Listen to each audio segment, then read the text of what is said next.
Bonjour à toutes et à tous, c'est Captain Flamme 00145, j'espère que vous allez bien, moi ça va très bien. On se retrouve aujourd'hui pour le premier tutoriel sur le développement web. J'avais fait une introduction il y a un bon mois, où je vous avais promis 5 tutos, donc je vais en faire 5. Aujourd'hui c'est le premier qui va être consacré au langage HTML5. Alors c'est pas un cours pour les experts, on va vraiment apprendre les bases, la base de la base. C'est en aucun cas un cours pour les gens qui ont déjà appris à coder, ou ne serait-ce qu'un peu. C'est vraiment pour les débutants. Donc, comment, notre problématique va être aujourd'hui, comment faire une page d'un site web, ou comment faire une page qui puisse s'afficher sur un navigateur. Donc tout d'abord, il vous faut un logiciel d'éditeur, un éditeur de texte. Donc moi, j'utilise Sublime Text 2. Il est assez facile à se procurer. En gratuit, il y a aussi le logiciel Brackets qui peut être utilisé. C'est le même principe, il n'y a que l'interface et l'esthétique qui changent, mais c'est exactement la même chose. Donc le logiciel d'éditeur va nous permettre d'écrire du texte et, dans notre cas, de créer des pages web. Donc pour créer une nouvelle page, vu que c'est ce qu'on veut faire, on va appuyer sur les touches CTRL N, CTRL New. Donc là on a une nouvelle, on va directement la sauvegarder, CTRL S. Donc là j'arrive dans un dossier que j'avais créé à l'occasion qui s'appelait Tuto développement sur mon bureau. Et bonjour toi, on va créer des choses. On va enregistrer la page déjà. Par convention, la première page d'un site, si c'est la page d'accueil, on appelle cette page index.html. Comme ça. .html étant l'extension de fichier qui signifie que la page est codée en HTML. On entre, on fait entrer. Et vous voyez en haut index.html. On la re-sauvegarde. Et on peut voir aussi en bas, ici, c'est bien du HTML. Parfait. Donc on va revenir dans ce dossier. Voilà. Là, vous pouvez voir ma page. On va aussi créer d'autres choses. Euh, hop, notamment un dossier qui va contenir des images. On va l'appeler image.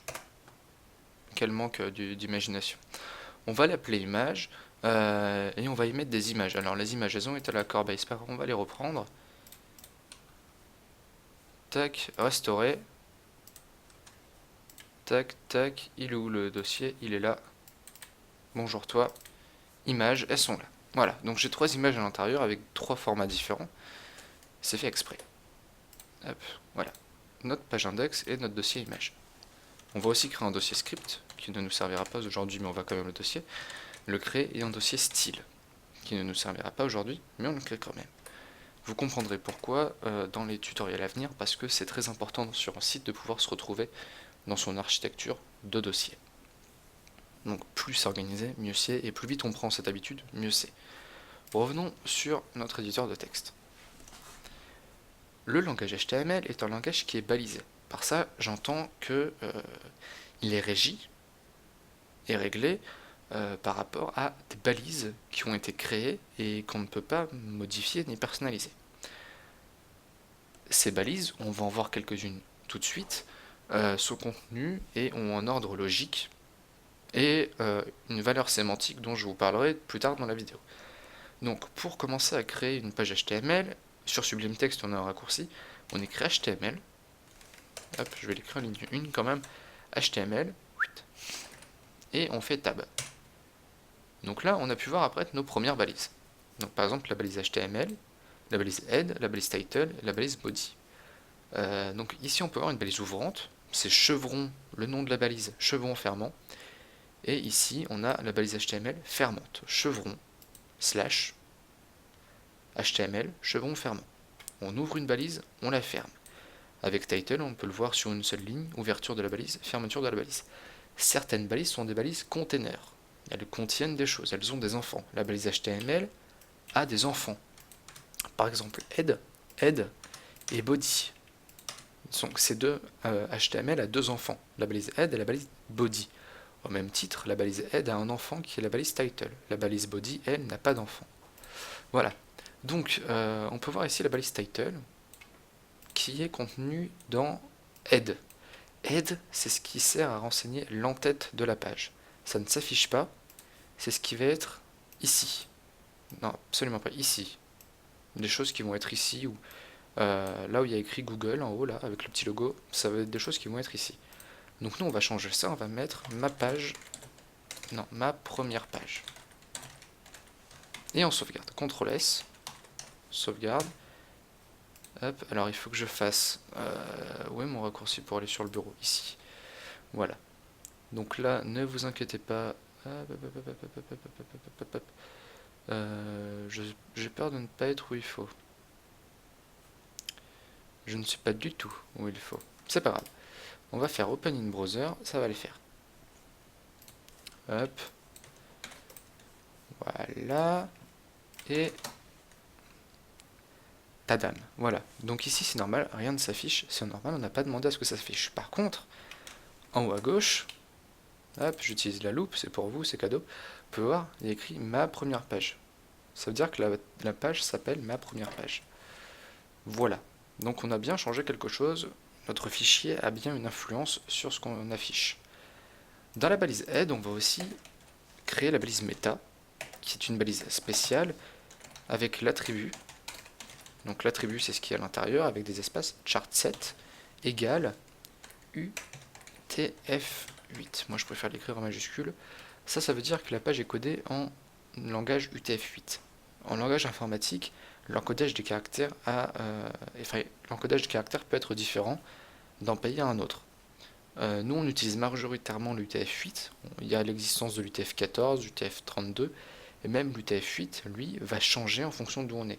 On a l'UTF-8 bin, l'UTF-8... enfin, il y a plein de versions de l'UTF-8. Quand je dis plein, c'est vraiment plein. Et il y a plein d'encodages qui sont différents et qui, du coup, n'interprètent pas de la même façon ce qu'on écrit. Voilà. Donc c'est pour ça que c'est important de savoir mettre ceci. Donc ma première page. La balise head, je vous l'ai dit, c'est ce qui renseigne l'entête. La balise body, c'est vraiment ce qui va s'afficher. Par exemple, si j'affiche bonjour, comme ça, il est écrit bonjour ici. Alors je ne sais pas si vous voyez bien, c'est quand même assez petit, mais il y a bien écrit bonjour. Michel, reviens en arrière s'il te plaît. Voilà, merci. Il y a bien écrit bonjour. Donc, écrire comme ça quelque chose, c'est pas forcément bien parce que le langage utilise des balises et que si on écrit des trucs sans balises, ce qu'on écrit perd de la valeur. C'est pour ça que tout à l'heure, je crois que je vous ai parlé de valeur sémantique des balises. La balise title a une valeur sémantique et elle définit le titre de la page. Body définit le contenu à l'intérieur de la page. Pour mettre en texte, en titre, par exemple le titre de la page, visuellement, on utilise les balises H1. Alors, ça va de H1 à HN. Vous allez jusqu'à où vous voulez, ça peut être H24. Le H symbolise un titre, mais de manière visuelle. Donc H1, on va écrire le premier titre. Hop, on ferme la balise avec un slash. Et dedans, on va mettre en H2. La logique voudrait que le deuxième titre soit plus petit. Parce que H2 est inférieur à H1. Donc, c'est bien ce qui se passe. H1 a plus d'importance sémantiquement que H2, parce que c'est le premier titre. C'est ça la valeur sémantique. C'est juste ça. Donc il faut bien faire attention à savoir ce qu'on met comme titre. Donc, là on a vu les principes de base. Nous aujourd'hui, notre objectif va être de créer une page contenant un petit encart servant à définir l'identité du site, avec par exemple un logo ou encore un titre, ou les deux par exemple. Aussi, on va essayer de créer un menu de navigation. Donc on va juste mettre des liens vers d'autres pages. Pour le moment, on va s'atteler juste à faire ça. Ensuite, nous allons tenter de créer un article avec dedans un texte, un titre d'article, une image ainsi qu'un lien pointant vers autre part. Voilà, et une fois qu'on aura fait ça, le tuto sera terminé parce qu'il n'y a rien, c'est la base du HTML et finalement une fois qu'on a réussi à faire ça, on peut comprendre assez facilement ce que c'est. Donc nous allons commencer par créer le titre de la page. Donc le titre, on va réécrire en H1, on va écrire des titres symptomatiques, hein. Le titre de la page, hop, voilà, H1, on ferme les balises. Il faut tout le temps penser à fermer les balises. Par défaut, vous voyez, si j'écris H1 que je fais entrer, il va me la créer et me la fermer directement en arrière. Donc ça c'est plutôt cool. Mais au début, prenez l'habitude de tout écrire, Ça vous fait rentrer les mécanismes dans la tête. Voilà, donc ça c'est notre titre de la page. Je vais pas mettre d'image. Voilà, pour le moment on ne va pas mettre d'image. Maintenant nous allons nous atteler à créer quelque chose qui puisse être assimilé à une barre de navigation. Donc en HTML, ça c'est des choses, il faut le savoir, en HTML il y a une balise qui permet de créer une navigation qui s'appelle la balise nav. Nav, écrit comme ça. Toujours on ferme la balise, enfin on l'ouvre et on la ferme directement après. À l'intérieur de cette balise-là, de cette balise nav, excusez-moi, on peut créer d'autres choses. Donc nous allons créer des liens. Alors pour créer un lien en HTML, on utilise la balise A. Voilà. Donc je vais, alors vous voyez, là il me la propose directement, quand j'appuie, il me l'a pré-rempli. L'attribut là, le href, c'est l'adresse de ce vers quoi nous voulons pointer. Ok, donc moi je vais rapidement créer une autre page que nous allons appeler page 1, tout simplement, .html. Vous allez voir, c'est pas compliqué. Et on va les laisser au même niveau dans le dossier qu'index.html. Donc page 1, elle est créée. Nous allons créer, et nous allons créer une page 2. Page 2.html, au même niveau toujours. Alors ici, on va remplir des choses assez rapidement, qu'on a déjà vu. La page 1. Donc ici, on va mettre en H1 la page 1. On ferme le H1. Au début, il faut prendre le temps de tout fermer, c'est vraiment important pour la suite. Et donc ici, on va faire un copier-coller, rien de plus simple, et on va changer le 1 par le 2, tout simplement. Voilà. Donc ici, dans notre href, qu'est-ce qu'on fait? On va tout simplement écrire page 1.html, voilà. Et donc ça, c'est le lien techniquement vers où il envoie. Ici, il faut écrire ce que l'on veut que ça affiche, et qui sera cliquable par l'utilisateur, et qui renverra ensuite vers page1.html. Donc ici, on va écrire, on va juste écrire page 1, avec un espace, voilà. Hop, et on va faire un autre lien, tout de suite après, vers page 2. Donc ici, c'est la configuration facile, parce que j'écris juste page1.html ici. Pourquoi j'écris juste page1.html? Parce que je suis dans le même dossier que index.html. Vous voyez, hop, je suis ici et je veux aller là. Donc j'ai juste à écrire page1.html. Si il y avait un dossier avec d'autres pages, donc je créerai un dossier que j'appellerai page, par exemple, sans S, et avec laquelle à l'intérieur je mettais ça, page 1, page 2, il faudrait dans mon lien que je fasse le nom du dossier, donc ici ça serait page, / page1.html. Ça veut dire que je vais chercher dans le dossier page le fichier qui s'appelle page1.html. C'est des trucs comme ça, des fois, des petits liens comme ça, je vous assure, des fois, c'est chiant. Admettons que nous voulions aller chercher un fichier qui soit hiérarchiquement classé dans un dossier plus haut que nous. Donc par exemple, là je suis dans le dossier tuto développement. Admettons que je veux aller chercher quelque chose qui est sur mon bureau. Donc chercher un dossier qui est au-dessus de moi. Il faudrait que j'écrive //. Le //, c'est quelque chose qui permet de remonter un étage au niveau des dossiers. Voilà. Bon, pour nous, on va rester simple. Pour le moment, on n'a pas besoin de grand-chose. Donc page 1, page 2, on va sauvegarder et on va afficher. Vous voyez, ça affiche page 1, page 2. Si je clique sur page 1, j'arrive sur la page 1. Donc je refais le retour arrière, page 2, la page 2. Donc les liens marchent. Hop. Donc les deux liens sont contenus dans la balise nav, qui est une balise en fait container. Elle contient d'autres balises. Son rôle, c'est uniquement ça. Donc nous avons déjà notre identité, le titre de la page. On pourrait dire mon site par exemple, on va appeler ça mon site. Hop. Non, pas ici, ici, voilà, mon site, page 1, page 2. Tout va bien. Pour le moment, on est bien. Donc on a notre identité, nos deux liens. Maintenant, on va essayer de créer un article. Alors là, il faut réfléchir à un article. il contient quoi? Un article contient des données. Il contient un titre, du texte, une image, un lien. Donc pour créer un article, l'article va être contenu dans une balise que l'on va appeler article. Elle existe. C'est une balise container, encore une fois. C'est la balise article. Au même titre que article, on peut trouver des balises section qui sont là pour... c'est en fait des containers plus spécifiques. Si vous vous y retrouvez, ça va vous aider. On peut aussi trouver des balises div. Donc là, c'est des divisions en fait. Hein, c'est pas plus compliqué que ça. Hop, voilà. On a ces trois styles de balises qui sont en fait des balises containers. Div est de moins en moins utilisé, mais section et article ont des valeurs sémantiques. La plus forte valeur sémantique, c'est article qui l'a. Voilà, donc nous on va juste baser sur la balise section parce qu'on n'a pas besoin du reste. Et voilà. Donc dans notre balise article, la balise article va avoir 4 enfants, si vous m'avez suivi. Premier enfant le titre, deuxième enfant le texte, troisième enfant une image, quatrième un lien. Et tout ça va former un article. Donc les 4 sont bien des enfants d'article. Donc on va d'abord commencer par écrire un titre. Alors ici je ne vais pas écrire H2, parce que j'ai déjà un H1 dans ma page.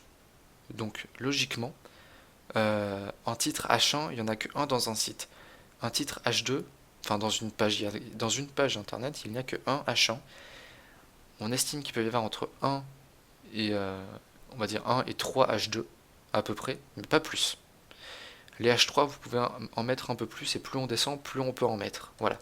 Donc nous on va mettre un H2. Voilà, on va dire mon article. Et on ferme le H2. Ok. Donc ici, visuellement, il y avait juste mon article qui apparaît. Ensuite, j'ai dit que mon article devait contenir du texte. La balise texte, elle n'existe pas. On a une balise qui est utile pour mettre du texte, c'est la balise P, parce qu'on est P paragraphe. Voilà. Et donc on va essayer. Je sais pas si j'en ai. Alors je sais pas si ça marche. Non, ça ne marche pas. De mettre du texte. Donc on va mettre un petit texte. Normalement on met du texte de substitution. Je peux vous montrer le texte de substitution. Voilà. On appelle ça le lorem ipsum. Donc nous on va en prendre un petit peu. Ouais, nous on va prendre ça. Avec le point c'est mieux. Et on va coller. Donc c'est un texte qui ne veut rien dire. On appelle ça un texte de substitution. Voilà. Si on demande d'afficher, merci lorem ipsum, bonne journée. Si on demande d'afficher, on a bien notre titre et notre texte. Ensuite, nous voulons mettre une image. Une image, c'est la balise IMG. On va pas faire de suspense. Donc, vous laissez comme ça, là, ça s'affiche. Vous appuyez IMG. Ensuite, ça nous sort l'attribut SRC. SRC, ça veut dire source. Donc ici, il va falloir que nous allions chercher le lien vers d'autres images. Rappelez-vous, index, mais il n'y a pas moyen d'avoir un affichage plus gros là. Voilà, index est ici, notre image, nos images sont ici. Donc il faut que j'aille sélectionner le dossier image. Donc on va écrire image, slash, ça veut dire que j'entre dans le dossier, et le nom de notre image. Donc nous on va sélectionner le GIF, donc jiffy.gif. Oui, j'ai été loin dans les noms. Jiffy.gif. Je sauvegarde, j'affiche, ça marche, j'ai bien mon image. Admettons qu'on veut mettre une autre image, IMG, SRC, image, HTML, est-ce que j'avais mis 5 ? Je ne me rappelle plus, oui, HTML5.png. Hop, la voilà. Alors, ce qu'il faut savoir sur les formats d'images, c'est que par défaut, une image JPEG, si vous avez, par exemple là, HTML, vous voyez, j'ai que le logo HTML, et derrière, j'ai rien, j'ai du blanc. Les images en format JPEG garderont le blanc. Les images en format PNG supprimeront le blanc et l'afficheront comme de la transparence. Donc ne l'afficheront pas. Elles afficheront uniquement ce qui n'est pas blanc. Voilà. Donc là, on a notre titre, notre texte, 2 images. Il ne nous faut plus que le lien, un lien, on en a déjà fait. On va l'appeler A. Et on va mettre un lien vers www.google.fr. Et on va afficher, on va mettre recherche Google. On sauvegarde, on affiche, recherche Google, on clique, cette page est introuvable. Pourquoi, me direz-vous? Ah ah ah, http c'est du là c'est du live, hein. Je sais pas trop si ça va marcher. Ça marche. Voilà, donc parfait. Donc là on sort vers un site internet, un vrai site internet. Donc voilà, on a créé un article. Donc on va s'arrêter là, c'est déjà un bon début. Si vous réussissez à comprendre tout ça, on est pas mal. C'est pas très compliqué pour le moment, vous verrez le prochain tuto.